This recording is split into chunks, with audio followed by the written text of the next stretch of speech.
A group of friends heads to Las Vegas for a wild weekend of gambling. Among them is a man named Jerry. Jerry is usually not much of a gambler, but on the second day of their trip, he hits it big at the blackjack table. We're not talking a few $100 here. No, Jerry walks away with $100,000 in cold hard cash. His heart races with excitement, but he immediately decides to keep it a secret. After all, what happens in Vegas stays in Vegas, right? Soon, Jerry's thoughts spiral into a frenzy of paranoia.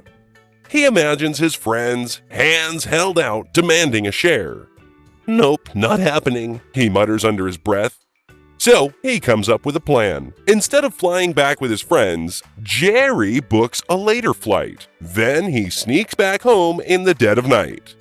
The neighborhood is dead silent as he quietly steps into his backyard, shovel in hand. After glancing around to make sure no one's watching, he digs a deep hole and buries the cash. The next morning, Jerry wakes up early, filled with a sense of accomplishment. He steps outside, ready to marvel at his hidden fortune, only to find an empty hole staring back at him. His heart drops.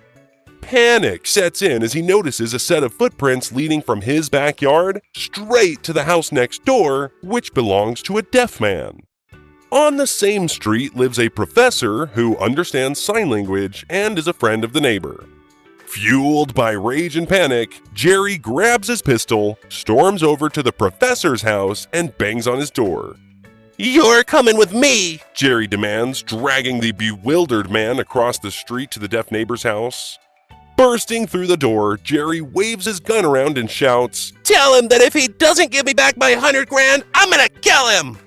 The professor, visibly shaken, turns to the deaf man and begins signing furiously, relaying Jerry's terrifying message.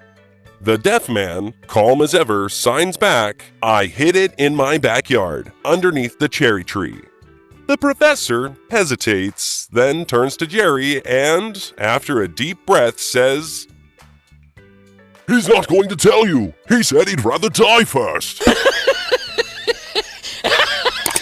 Goodbye.